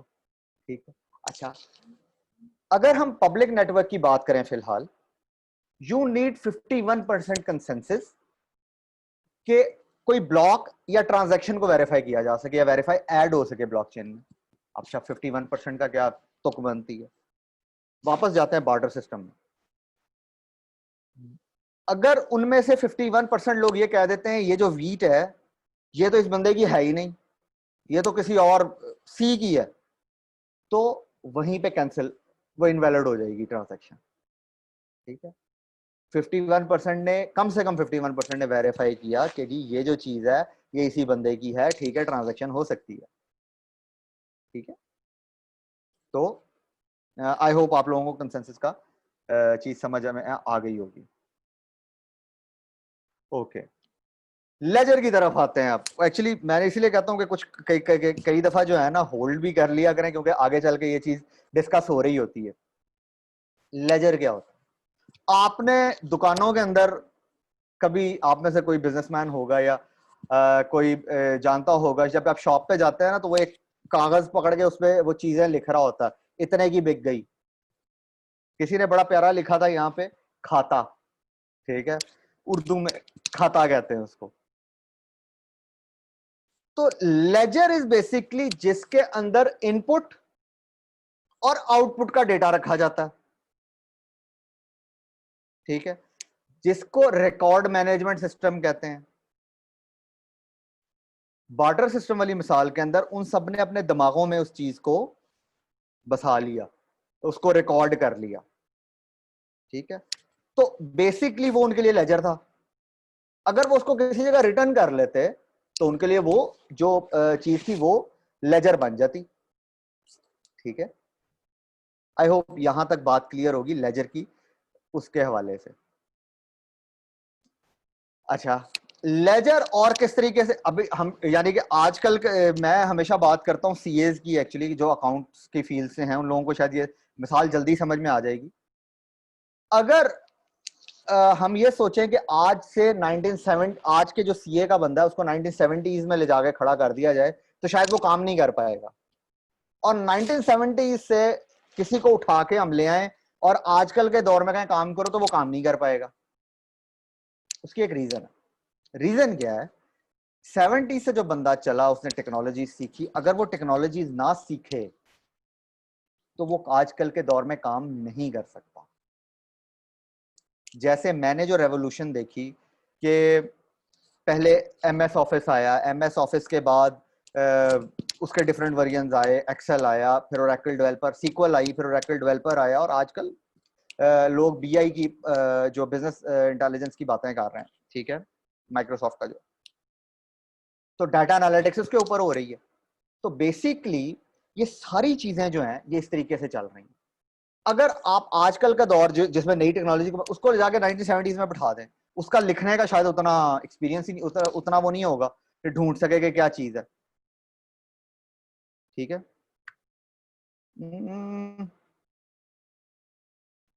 अच्छा, मैं लेजर पे ही एक्चुअली बात कर रहा हूं अभी। देखें, लेजर होता है कोई भी रिकॉर्ड अपने पास रखना। अच्छा, अब कौन सा रिकॉर्ड रखना, पॉइंट ये है, इनपुट और आउटपुट का रिकॉर्ड। यानी जैसे एक स्टोर कीपर के लिए उसके इन्वेंट्री में कितनी चीजें हैं, उन इन्वेंट्री में आज कितनी चीजें बिकी, उससे उसको क्या कॉस्ट बची, that is basically a ledger. ठीक है। तो इस तरीके से ये लेजर काम कर रहा होता है। जो बार्टर सिस्टम के अंदर उन लोगों के दिमागों में लेजर बना था, या अगर हम हुफाज़े कराम की मिसाल लें तो जो हुफाज़े कराम के पास पड़ा वो लेजर है। ठीक है, उसमें से 51% कंसेंसस रिक्वायर्ड होता है उसको करने के लिए। अच्छा, लेजर की मैंने आपको 2-3 मिसालें दी, इसकी हिस्ट्री में जाते हैं। ऑफिशियल जो आपकी ब्लॉकचेन ट्रेनिंग अलायंस की जो वो है हिस्ट्री, आज से बहुत साल पहले, तकरीबन 7-8 हज़ार साल पहले, येपीज आइलैंड हुआ करता था। वहां पे लोग राई कॉइन यूज करते थे। अच्छा, अब राई कॉइन जितना बड़ा होता था, लोगों की अमारत का अंदाजा उतना ज्यादा लगाया जाता था। ठीक है। जैसे इसके अंदर लिखा हुआ स्लाइड में कि 12 फुट लंबा और तकरीबन 4000 किलो का एक कॉइन है किसी के पास। अब जाहिर है वो किसी को उठा के तो नहीं लेके जा रहा किसी जगह पे। अब जब उसने कोई चीज परचेज करनी होती थी, लाइक वही वीट वाली मिसाल में वापस जाते हैं, अगर एक बंदे ने उस राई कॉइन के अगेंस्ट वीट लेनी है, ठीक है, तो वो सिर्फ बताएगा कि ये राई कॉइन मेरा वहां उस एरिया में पड़ा हुआ है, दैट इज नाउ योर्स।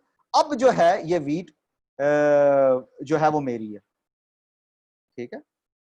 अच्छा, ये तमाम लोग अपने दिमागों में इसको सेव कर लेते थे, तो जो दिमागों में लेजर था उसमें वो चीज सेव हो जाती थी। अच्छा, इसकी एक मजे की मिसाल ये है, राइट कॉइन अगर सपोज करें, जिस तरह से पिछले दिनों पिछले कुछ अर्से में प्रॉब्लम्स आती थी कि जी राइट कॉइन समुंदर में गिर गया, अब क्या होगा, ये बंदे के दिमाग में क्वेश्चन आता है। ठीक है, तो दैट स्टिल एग्जिस्ट, यानी आप उसको फिर भी उसके थ्रू ट्रांजैक्शन कर सकते हैं, बिकॉज वो हिल के तो किसी जगह पे नहीं जा रहा ना। ठीक है। तो बेसिकली इस तरीके से देखें, मैंने पिछली स्लाइड में जो बात की थी वो बात ये थी कि लेजर क्या होता है। लेजर ये होता है कि किसी भी रिकॉर्ड कीपिंग सिस्टम को आप लेजर कहते हैं। ठीक है, जिसमें इनपुट और आउटपुट का डेटा रखा जा रहा होता है, यानी सादा जुबान में उसको खाता, ठीक है, कहा जा सकता है। अच्छा, this will be last slide for today. ये सिर्फ आप लोग एक दफा स्लाइड देख लें गौर से कि मैंने अभी तक आपको जो लेजर के मुतालिक चीजें बताई, क्या वो यही चीजें ट्रांजैक्शन इसी तरीके से होती थी? इसको एक दफा पढ़ लीजिए सब लोग, फिर इसके बाद जो है ना आहिस्ता आहिस्ता एक एक करके क्वेश्चन लेते हैं सबसे।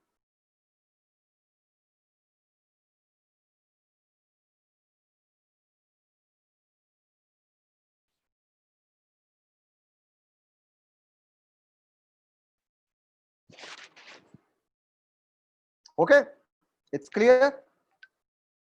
सो ये था बेसिकली आज का लेक्चर। आई होप आप सबको चीजें समझ में आ गई होंगी जो अब मैंने आज डिस्कस की हैं। ठीक है।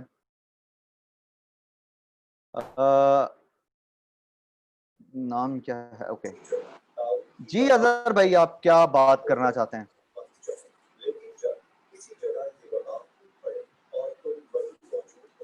हेलो।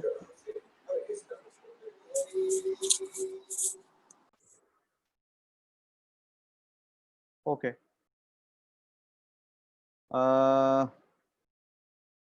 जी अतीक भाई।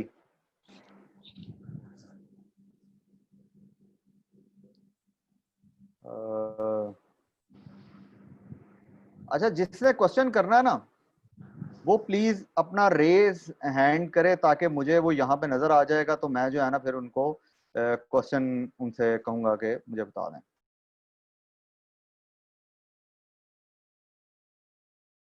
ताकि वॉइस पे हम क्वेश्चन ले सकें।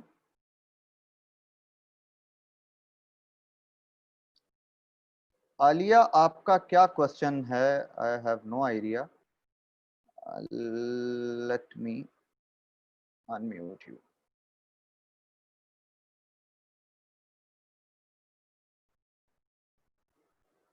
जी मैम, आपका क्या क्वेश्चन है?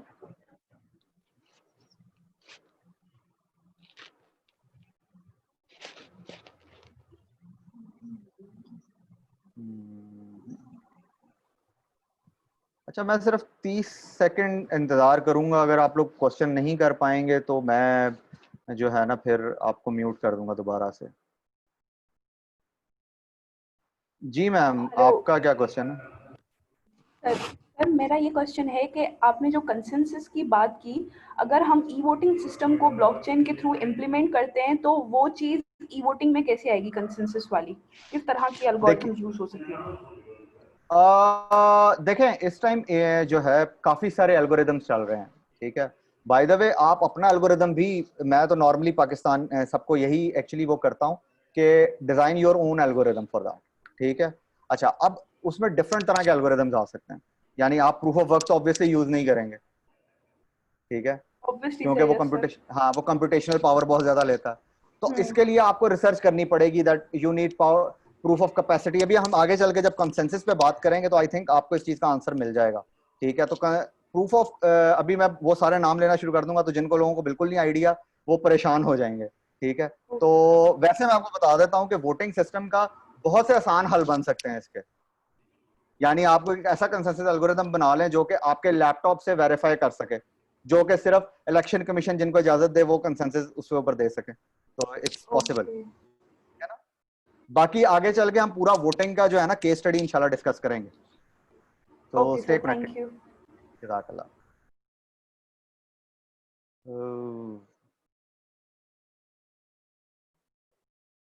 जी अरसलान भाई। अस्सलाम वालेकुम सर मेरा एक क्वेश्चन वालेकुम ये है सलाम। कि जिस तरह का होता है कि प्राइवेट हम कोई चीज खरीदते हैं तो वो जी अगर 10 बंदे इसको वेरीफाई करने वाले होंगे तो इससे कोई प्राइवेसी तो नहीं रहेगी कोई उस चीज की? देखें, मजे की बात यह है कि आपको हैशिंग की दी जाएगी। ठीक है, आप अपना कोई डेटा अगर किसी से शेयर कर रहे हैं ना, देखें अभी वो अगले मेरा ख्याल है लेक्चर में वो बात है सेंट्रलाइज और डिसेंट्रलाइजेशन की, तो आपको इसका आंसर मिल जाएगा कि प्राइवेट और उसका क्या मसले मसाइल है। होता यह है कि डेटा डिफरेंट नोड्स पे पड़ा हुआ है लेकिन उसको कोई देख नहीं पाएगा because of that digital identity, जिसकी वो जो डिजिटल सिग्नेचर के बगैर। ठीक है, तो इसको इंशाल्लाह हम डिस्कस करेंगे आगे चल के, तो आपको आई होप आंसर मिल जाएगा आपकी बात का। ठीक है, ठीक है सर। जज़ाकल्लाह।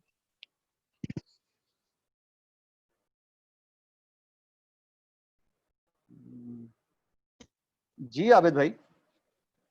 अस्सलाम वालेकुम सर। वालेकुम सलाम।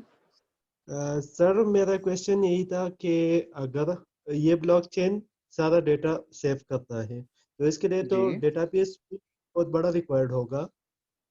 जी हाँ, देखें बात यह है कि जो आप बिग डेटा का नाम सुनते हैं ना, बिग जी डेटा तो सर। अभी हिट ही नहीं किया पाकिस्तान को। ठीक है, जी बिग डेटा ने तो अभी बनना है। जी यानी सर। कि अगर हम बात करें यानी 2024 में प्रिडिक्शन ये है कि आपकी इंटरनेट पे डिवाइसेस, जितनी अभी इंटरनेट पे डिवाइसेस हैं उनसे 70% बढ़ जानी है जब आईओटी ने आके बिल्कुल। हिट करना दुनिया को। ठीक है, तो वो बिल्कुल डेटा भी तो कहीं बिल्कुल। ना कहीं सेव होना है उसमें। फिर clean data, raw data useful data, वो चीजें निकलेंगी। अभी तो बिग डेटा आया ही नहीं है, ठीक है ना? जी सर बिल्कुल।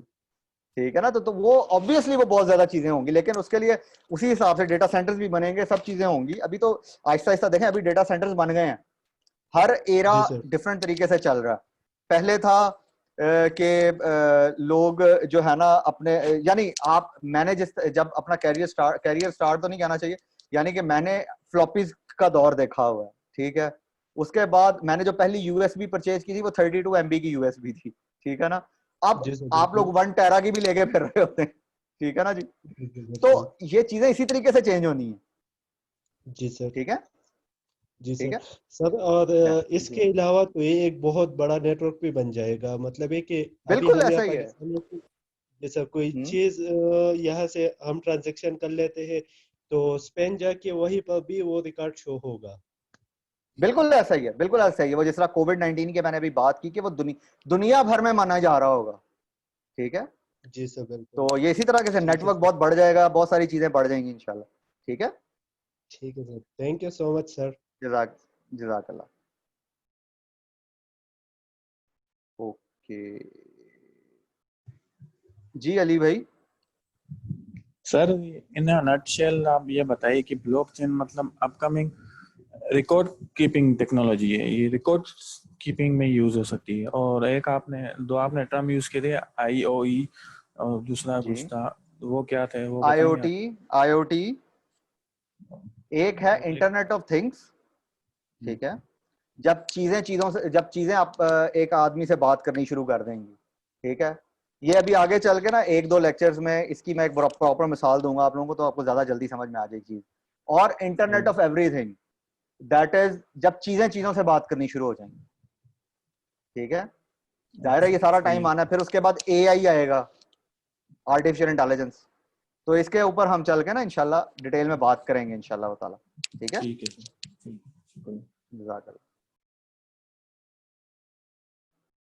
ओके जी, याज भाई। अस्सलाम सर। वालेकुम अस्सलाम। सर मेरा एक क्वेश्चन है कि मुझे ना कंफ्यूजन है डिसेंट्रलाइज्ड में और डिस्ट्रीब्यूटेड लेजर में। ठीक है जी। और दूसरा सर क्वेश्चन है जी सर, जी इसका पहले जी, आंसर कर। नहीं मैं इसका आंसर अभी इसलिए नहीं करूंगा क्योंकि बाकी सारे कंफ्यूज हो जाएंगे, तो इसका आंसर हम एक आध दिन में जब दोबारा से पहुंचेंगे ना क्या जी कहते हैं, सर। क्योंकि ये कोई वीकली क्लासेस तो है नहीं, कल या परसों तक हम उस टॉपिक पे पहुंच जाएंगे तो उसको डिस्कस कर लेंगे इंशाल्लाह, ठीक है? ओके सर, दूसरा क्वेश्चन जी, है पीआईए आईसी से रिलेटेड था, क्या कर सकता हूँ? कर तो सकते हैं आप, उसमें तो कोई इशू नहीं है, ठीक है? अच्छा सर, क्वेश्चन ये था कि जो हमारा क्विज वन होना है पीआईए आईसी में, हम्म। उसमें रिलेटेड जो हमारा होगा, क्या हम ये जो वीकली सेशन हमारा हो रहा है इसमें क्या हम वो कवर अप कर सकते हैं? क्या वो हम पढ़ेंगे सारा, या ये और वो जो हमारा जो पीआईए आईसी में हमारा ब्लॉकिंग का सेशन इसका है पीएआईसी ये से आप? कोई रिलेशन नहीं है, ठीक है? ये याद ठीक हो गया। रखिएगा, और ठीक है लास्ट ना? क्वेश्चन ये था कि आपने ये कहा था कि इसका सर्टिफिकेट के लिए हमें एक लोकली जो है ना एग्जाम देना पड़ेगा, तो हम्म। उसकी फ़ी क्या होगी? और जो सीबीवीएफ का इंटरनेशनल एग्जाम होता है उसकी फ़ी क्या होगी? उसकी फीस जो इंटरनेशनल एग्जाम है उसकी $250 है फीस, ठीक है? और लोकल और जो एग्जाम? लोकल एग्जाम की फीस अभी सोची नहीं है वैसे मैंने, लेकिन 2-2,500 रुपए से ज्यादा नहीं होगी, ओके सर, ये thank I am sure of it. I will sure of, यानी कि आप सबके लिए, क्योंकि मेरा काम नॉलेज दूसरों तक पहुंचाना है, और उसकी वजह भी सिर्फ ये है कि ताकि आप लोग सीरियसली लें इस चीज को, ठीक यू है ना? सर। तो इसलिए उसकी फीस मेरा ख्याल है $20-25 से ज्यादा नहीं रखी जाएगी इंशाल्लाह, ठीक है? Okay sir, okay, thank you जज़ाकल्लाह। सर।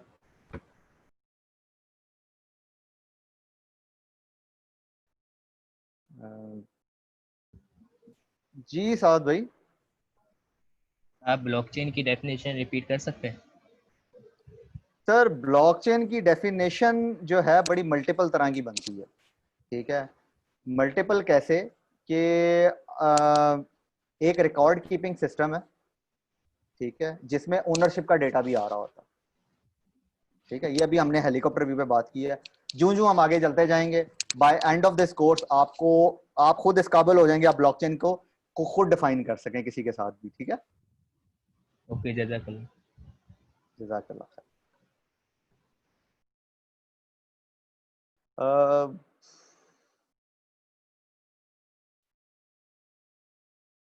जी जैन भाई,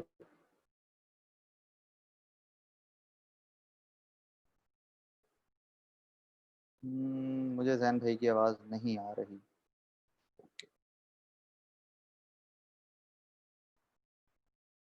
जी सजील भाई, मुझे सजील भाई की आवाज भी नहीं आ रही।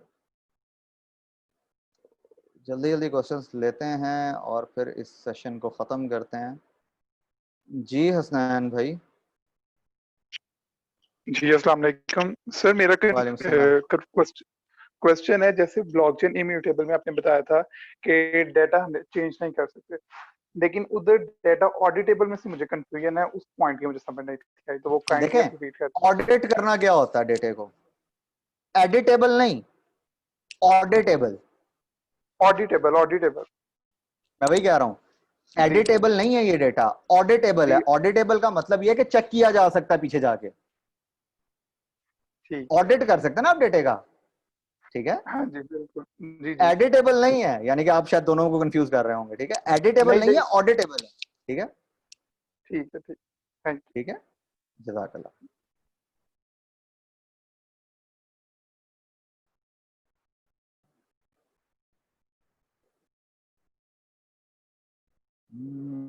जी आबिद सॉरी भाई, सर, अभी एक और आप जी। क्वेश्चन भी मेरे जहन में आ गया। हाँ जी।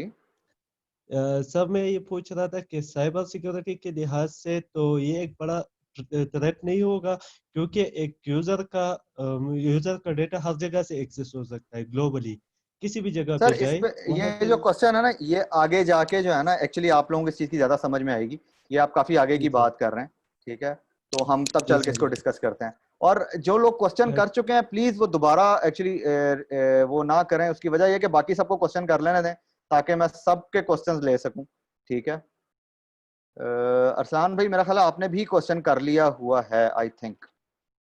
तो मैं आपका लोअर हैंड कर रहा हूँ, ताकि जो है ना और लोगों को मौका मिल सके, ताकि कोई GHP, मुझे आपका नाम नहीं पता, I am so sorry, HP लिखा हुआ आ रहा है। अस्सलाम वालेकुम सर। वालेकुम अस्सलाम। सर मैं शफकत हुसैन बात कर रहा हूँ, आपसे कुछ दिन पहले भी अच्छा बात हुई थी। जी शफकत भाई। अच्छा सर, इसके लिए कोई बुक है, कोई टेक्स्ट बुक जिसके लिए हम तैयारी करके ये एग्जाम दे सके? CBBF की बुक है जी, ठीक है, आप वो पढ़ सकते हैं। अच्छा, तो वो सर अवेलेबल होगी नेट पे या? नेट पे भी अवेलेबल है, मैं भी कर दूंगा अवेलेबल, मसला नहीं है, ठीक है। वो वैसे फ्री में अवेलेबल है, यानी आप उनकी वेबसाइट से, ब्लॉकचेन ट्रेनिंग अलायंस की वेबसाइट पे जाके फ्री में ले सकते हैं। ठीक है सर, शुक्रिया सर, थैंक्स अ लॉट। जज़ाकल्लाह जज़ाकल्लाह।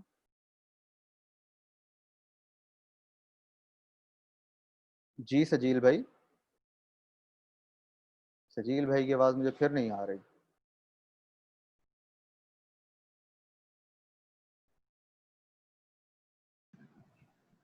जी नकीब भाई। हाँ सर, मेरा क्वेश्चन ये है कि इसमें एक्सेस करने के लिए जो डिवाइसेस हैं, जो अभी हमारे पास डिवाइस हैं जैसे लैपटॉप वगैरह, ये तो क्या डिवाइसेस भी इनहेंस होंगी, उसको भी, बिल्कुल उसके होंगी, वो भी हमें पावरफुल चाहिए होंगी? बिल्कुल होंगी, बिल्कुल होंगी। देखें 2030, अभी मुझसे ना नॉर्मली लोग क्वेश्चन ये करते हैं कि जी आगे आने वाले दौर में तो क्वांटम कंप्यूटर आएगा, तो जी फिर तो लोगों के लिए डेटा एक्सेस करना आसान हो जाएगा, ठीक है। तो अभी 2035 की जो अभी मैंने 2024 की आपको एक प्रेडिक्शन बताई, 2035 की प्रेडिक्शन ये है कि हर बंदे के हाथ में क्वांटम प्रोसेसर होगा। तो खुद सोचें कि आपकी मशीन्स कहाँ पे जानी है, और यानी ये टेक्नोलॉजी कहाँ पे चली जाएगी ऑटोमेटिकली, ठीक है ना जी। तो this is how it works. Thank you sir. जज़ाकल्लाह।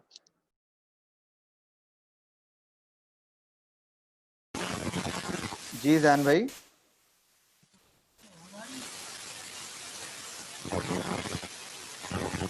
जैन भाई आपकी आवाज नहीं आ रही, I am so sorry.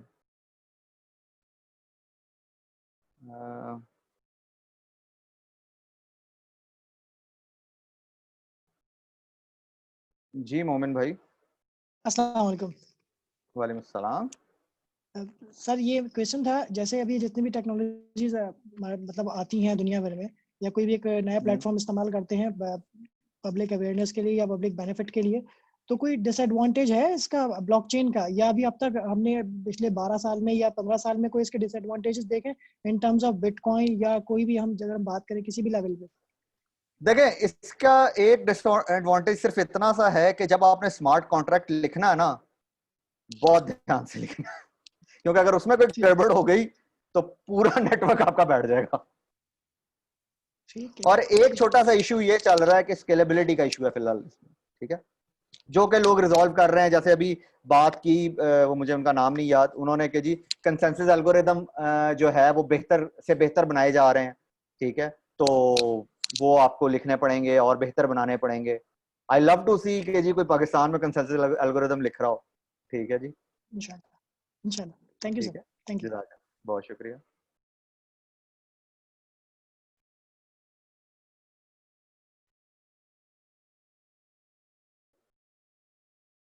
Ji ma'am, एक सेकंड।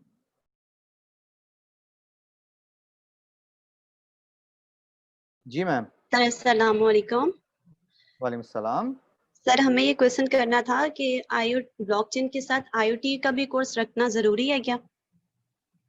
इट डिपेंड्स, क्योंकि सर उनके क्वार्टर 6 में जी, अच्छा PIIC के वाले से आप बात कर रहे हैं? जी, उनके क्वार्टर 6 में जो है वो ब्लॉकचेन का एक अलग ही IoT में है कोर्स है। देखें, रखना जरूरी ये तमाम, देखिए तमाम टेक्नोलॉजीज जो है ना ये आगे जाके मर्ज हो जाएंगी, ठीक है, यानी जिस तरह मैंने अभी बात की तमाम टेक्नोलॉजी चेंज होती जाएंगी, ब्लॉकचेन साइमल्टेनियसली साथ साथ चलेगा, शुरू में मैंने बात की थी, ठीक है, तो ये चीज बस याद रखिएगा। तो इसलिए अगर आप IoT साथ पढ़ रहे हैं तो इसका आपको आगे जाके बेनिफिट होगा, यानी जरूरी कोई ब्लॉकचेन के को पढ़ने के लिए कोई टेक्नोलॉजी साथ पढ़ना जरूरी नहीं है, लेकिन कोई और टेक्नोलॉजी पढ़ने के लिए आपको आगे चल के ब्लॉकचेन की जरूरत जरूर पड़ेगी, ये याद रखिएगा। Okay sir, thank you so much sir. जज़ाकल्लाह।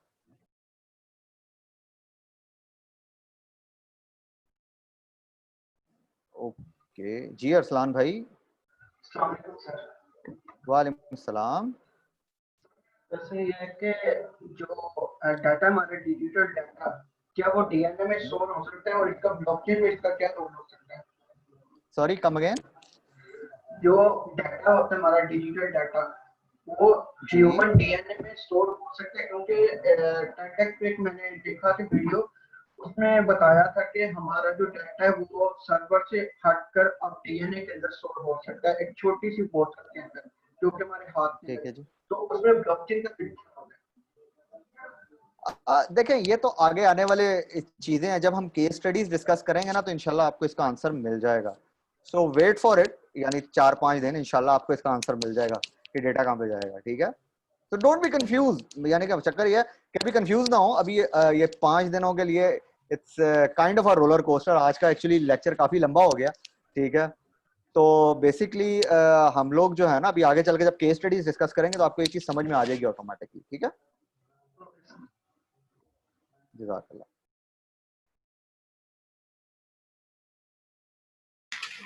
जी सजील भाई। अस्सलाम वालेकुम सर। वालेकुम सलाम। अस्सलाम वालेकुम। सर इस तरह तो बिलियंस ऑफ पीपल का जो डाटा होगा, पर्सनल डाटा होगा, वो एक स्पेसिफिक अथॉरिटी के हाथ में नहीं चला जाएगा? नहीं, यही तो मजे की बात है। ये भी आगे चल के एक आध दिन में जब डिसेंट्रलाइज और सेंट्रलाइज पढ़ेंगे तो आपको ये पॉइंट खुद ब खुद समझ में आएगा, ठीक है। ठीक है, ओके।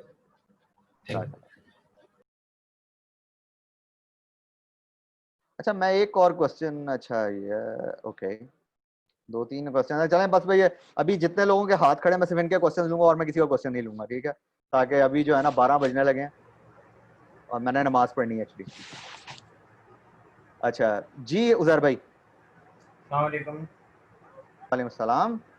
सर मुझे ये पूछना था कि हम जो इसकी इंटरनेशनल सर्टिफिकेशन है उसके बाद हम क्या अचीव कर पाएंगे, या लोकल जो हमारी सर्टिफिकेशन जो आप ऑफर करेंगे उसके बाद हम क्या अचीव कर पाएंगे? काइंडली इसको थोड़ा सा बता दें। नॉलेज।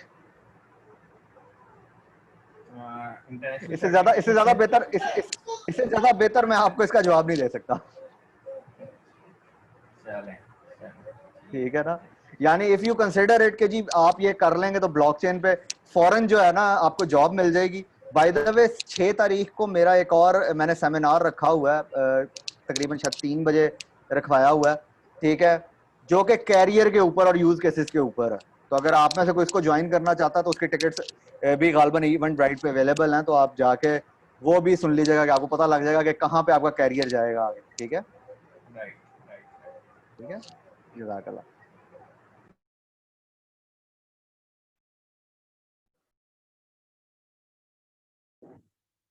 जी मैम। हेलो, अस्सलाम जी मैम, वालेकुम। वालेकुम सर सलाम। मुझे पूछना था कि क्विज अभी किसी ने कहा था कि क्विज 1 होगा NPIAC का, सर्टिफिकेट कैसे जी मिलेगा, एग्जाम्स कहाँ होंगे, आप प्लीज इसके बारे में गाइड कर देंगे? देखें, इसका जो PAIC का एग्जाम है ना, बेसिकली वो होगा आपके घर पे ही, आपके लैपटॉप के ऊपर उसकी एक की आपको आ जाएगी, वो आपको की डालनी होगी, वो उसके ऊपर उसके लिए उन्होंने ना वीडियो वहाँ पे बनाई हुई है, उसके ऊपर आप जाके उसको देख सकते हैं। ठीक है, कि किस तरीके से वो आप इंस्टॉल करेंगे, जो सेफ ब्राउजर है और सारा कुछ, तो कहाँ वो पे देख उसकी सकते हैं? वीडियो। जी, क्या क्या आपने की बनाई हुई है जिसकी वीडियो आप कहाँ देख सकते हैं? इसकी फेसबुक पे PIIC के पेज के ऊपर जो है ना एक वीडियो बनी हुई है इसकी। ठीक है, आप PIIC के हवाले से ही बात कर रही हैं ना? जी, मुझे ऐसे अगर ये जो हम क्लासेस ले रहे हैं इसका सर्टिफिकेट वगैरह कैसे मिलेगा? अच्छा, आप इसकी बात कर रही हैं कि PIIC की बात कर रही हैं? I am so sorry, I think दो बातें मैंने सुनी थी मिक्स कि हो गई। PI का क्विज 1 होगा, सर्टिफिकेट मिलेगा एंड इंटरनेशनल लेवल पे एंड लोकल लेवल पे कोई एग्जाम नहीं, आप इस बूट कैंप की बात कर रही हैं, राइट? जी। देखें, इसकी ट्रेनिंग फ्री है, लेकिन इसका जो एग्जाम है उसके लिए एक छोटी सी शिक रखी है कि आप लोग उसको पढ़ें, उसका एग्जाम होगा और वो एग्जाम आप लोग ऑनलाइन देंगे और आपको सर्टिफिकेट मिल जाएगा। जो इंटरनेशनल एग्जाम होता है वो आपको प्रोमेट्रिक सेंटर में जाके देना पड़ता है, ठीक है, लेकिन जो लोकल एग्जाम होगा, जो यानी पाकिस्तान ब्लॉकचेन इंस्टीट्यूट का एग्जाम होगा, वो लोकली यानी आपके सेफ ब्राउजर पे होगा और आप उसको दे सकते हैं आराम से। ठीक है, और उसके पे आपको सर्टिफिकेट मिल जाएगा। ठीक है, जज़ाकल्लाह। यार एक्चुअली मेरा ख्याल है खत्म करें। जी भाईजान, मैं सॉरी, आपका नाम कुछ अजीब लिखा हुआ है तो मैं वो ले नहीं सकता। Okay, that's cool. Last question जी आज भाई। वो लास्ट क्वेश्चन ये पूछना था कि जो अभी आपने जिस तरह के आपने 2-3 दिन बाद जो रखी है, एक मीटिंग रखी है 3 बजे, उसका काइंडली लिंक आप सेंड कर सकते हैं जहाँ से हमने टिकट बुक करनी है? यार वो टिकट मेरे पास अभी यहाँ पे लिंक है नहीं, वो मैं अपने किसी बंदे को कहता हूँ, वो आप लोगों का जो ग्रुप है ना, बेसिकली मैंने किसी को कहा है कि आप लोगों का अभी जो अटेंडेंस लगी है ना, इसमें आई होप आप सबके फ़ोन नंबर आ गए होंगे, right? Yes sir, yes sir. तो मेरे जो वो सबॉर्डिनेट हैं वो क्या करेंगे, वो एक ग्रुप बना देंगे आपका। ठीक है, ठीक है सर। तो उसके ऊपर उनको मैं कहूँगा शेयर कर दें। ठीक है सर, वो ग्रुप कौन सा सोशल मीडिया यूज करके बनाएंगे? टेलीग्राम पे, व्हाट्सएप व्हाट्सएप ग्रुप बनाएंगे, सिंपल। Okay sir, okay. ठीक है, चलें, बहुत शुक्रिया, बहुत शुक्रिया, जज़ाकल्लाह। Thank you.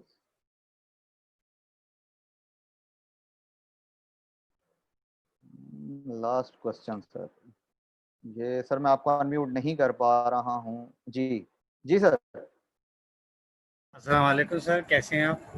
अल्हम्दुलिल्लाह, आप सुनाइए। सर मेरा नाम डिजिटल मौलवी है, आप नहीं ले रहे तो मैं ले लेता हूँ।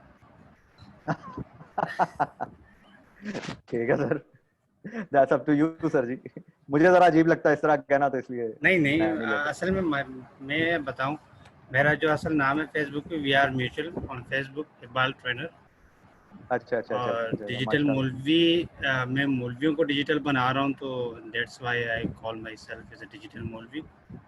ओके, ये बहुत फेमस है, मेरे यूट्यूब चैनल भी है इसी नाम से, नासिर भाई की वीडियोस पढ़ी वहाँ पे। तो थैंक यू सो मच। मैं आपका शुक्रिया कहना चाहूँगा, बस कोई सवाल तो नहीं है, सब कुछ क्लियर है अभी तक। बहुत शुक्रिया, चलें, जज़ाकल्लाह, कल मिलते हैं इंशाल्लाह ताला। ठीक है।